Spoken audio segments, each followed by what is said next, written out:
अग्रिम रहने का सौभाग्य इस महिला विकास मंच को मिला। मैं जानता हूं इस दौरान कई कठिनाइयां महिला विकास मंच को झेलनी पड़ी, यहां पे आज तक झेलनी पड़ रही हैं। मुझे बताया गया कि किस तरीके से बैनर, पोस्टर, होर्डिंग लगाने नहीं दिए, लगे हुए को उतार दिए गए, किस तरीके से यह आयोजन सफल ना हो उसके लिए कई बाधाएं उत्पन्न करने का प्रयास किया गया। पर ये बाधाएं नहीं है, ये डर है आपका। डरते हैं आपसे, डरते हैं आपकी ताकत से, और यही कारण है कि हर तमाम तरीके की असुविधा उत्पन्न करके कैसे आपके कार्यक्रम को कमजोर किया जाए, ये प्रयास किया जाता है। पर ये प्रयास उनके डर को दिखाता है, उनकी कमजोरी को दिखाता है, और ये आपकी बढ़ती ताकत को दर्शाता है कि आपकी ताकत आज की तारीख में इतनी है कि बड़ी बड़ी शक्तियां आपको कमजोर करने के लिए, आपको असफल करने के लिए आपके सामने खड़ी हुई। पर आज जब मैं इस मंच पर मौजूद हूं, महिलाओं की जब हम लोग बात करते हैं, सर्वप्रथम, और मैं हर मंच से इस बात को कहता हूं क्योंकि मैं दिल से इस बात को मानता हूं कि महिलाओं को सशक्त करने वाला कोई नहीं हो सकता, और महिलाओं को सशक्त करने की जरूरत ही नहीं।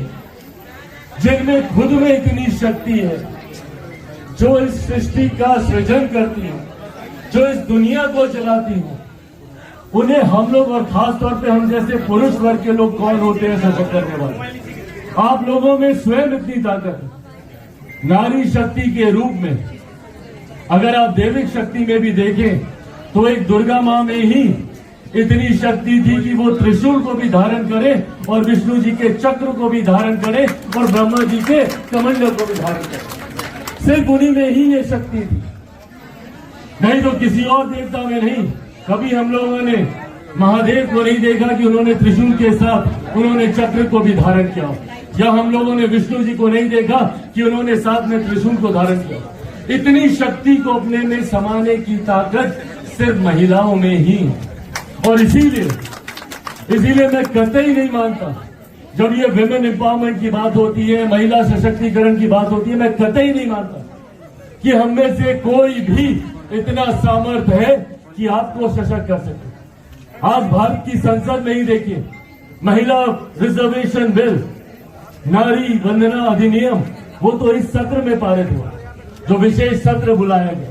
पर बिना उस कानून के बने कितनी भारी संख्या में आज की तारीख में भारत की संसद में महिलाएं सांसद बनकर बैठी हैं, अपने सामर्थ्य पर जीत कर आई हैं, अपनी ताकत पर जीत कर आई हैं, और हर जगह से लड़ाई लड़कर आई हैं। पुरुषों को तो बाहर ही लड़ाई लड़नी होती है, महिलाओं को घर में भी लड़ाई लड़नी होती है।